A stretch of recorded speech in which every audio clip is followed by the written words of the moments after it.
Friends, ఈరోజు Saturn శని గురించి మనము ఈరోజు మాట్లాడుకుందాం. ఆస్ట్రాలజీలో శనిదేవుడు ఎక్కువగా ఆలస్యానికి కారకత్వం వహిస్తాడు. చూడండి, శ్రమకి, క్రమశిక్షణకి, అదేవిధంగా కర్మకి, వృద్ధులు, సేవ, న్యాయము, క్రమశిక్షణ, కార్మికులు, పేదరికం, ఇనుము, నల్లని వస్తువులు, చిన్నాన్న, శత్రువులు వంటి వాటిని శని ఎక్కువగా ఇండికేట్ చేస్తాడు ఫ్రెండ్స్. ఇంకా శని ఏటి విషయాల కంటే ఇంకా ఆలస్యం చేయడానికి, తర్వాత కష్టాలకి, క్రమశిక్షణకి, కర్మకి, తర్వాత ముసలి తత్వానికి, వస్తువుల విషయానికి వస్తే బ్లాక్ ఐటమ్స్, నూనె, గడ్డి నేల, జైల్స్ ముఖ్యంగా, తర్వాత మోకాలు, ఎముకలు, దంతాలు. అదే విషయాలకు వృత్తులకు వస్తే మాత్రము వ్యవసాయానికి, యంత్రాలకి, న్యాయశాస్త్రానికి శనిదేవుల వారు కారకత్వం వహిస్తారు ఫ్రెండ్స్. మన జాతక చక్రంలో శని 8th హౌస్ని సిగ్నిఫై చేస్తే, 8th హౌస్కి ఏదో విధంగా కారకత్వం వస్తే వాళ్ళకి పూర్ణాయుష్ ఉంటుందని మనము 100%గా ప్రిడిక్టబుల్గా మనం చెప్పుకోవచ్చు ఫ్రెండ్స్. శని లగ్నంలో ఉన్న వాళ్ళకి, ఒకవేళ లగ్నంలో ఉండి బలహీనంగా ఉంటే మాత్రం విపరీతమైన లేజీనెస్ వస్తుంది. ఆ మనిషి చాలా లేజీగా ఉంటాడని, చాలా లేజీ తత్వానికి గురవుతాడని మనం చెప్పచ్చు.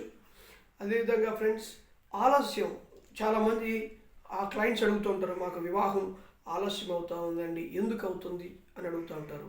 శనే దానికి కారకత్వం. కొంతమంది దీర్ఘకాలిక వ్యాధులతో బాధపడుతూ ఉంటారు.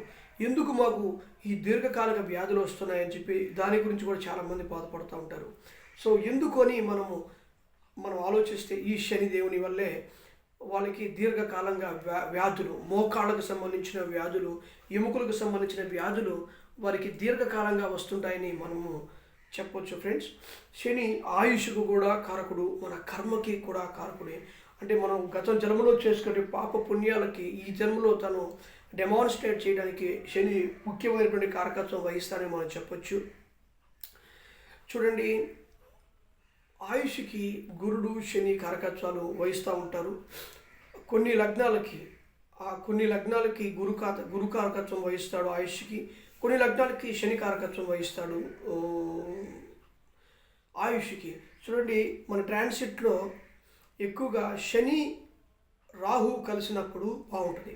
శని కేతువు కలిస్తే, అంటే ఎప్పుడైతే ఆ జాతకం 8th హౌస్ని సిగ్నిఫై చేస్తాడో, ఆ జాతకస్తుడు ఫస్ట్ హౌస్ ద్వారా ఫస్ట్ హౌస్ యొక్క సబ్లాడ్ ద్వారా 8th హౌస్ని సిగ్నిఫై చేస్తారో, అప్పుడు ట్రాన్సిట్లో, గోచారంలో శని కేతువులు కలిస్తే వారికి ఆ రోజు నెగిటివ్ అని చెప్పొచ్చు. ఆ పీరియడ్ మొత్తం నెగిటివ్గా ఉంటుంది ఫ్రెండ్స్. అదేవిధంగా ట్రాన్సిట్లో 8th హౌస్ని గురుడు సిగ్నిఫై చేసినప్పుడు ఈ గురు రాహువులు, ఇక్కడ శని కేతువులు, అక్కడ గురు రాహువులు. గురుడు రాహుతో కలిసినప్పుడు ఫుల్గా నెగిటివ్గా ఉంటుంది. 8th హౌస్ అంటే ఆయుష్కి సంబంధించింది కదా, అది ఫుల్గా నెగిటివ్గా ఉంటుంది, ఫుల్ మైనస్గా ఉంటుందని చెప్పేసి 100% ప్రిడిక్టబుల్గా మనం చెప్పొచ్చు ఫ్రెండ్స్. ఇది శని యొక్క కారకత్వాలు. శని సప్తమంలో ఉన్నప్పుడు తర్వాత కొద్దిగా ఆలస్య వివాహం చేస్తాడని చెప్పొచ్చు.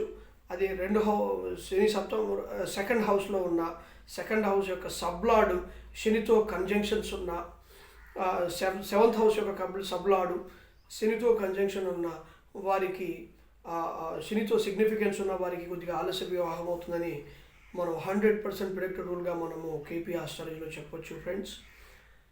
ఇది ఫ్రెండ్స్ శని కారకత్వం గురించి. Please subscribe to my channel and click on the bell icon for latest updates. Thank you so much.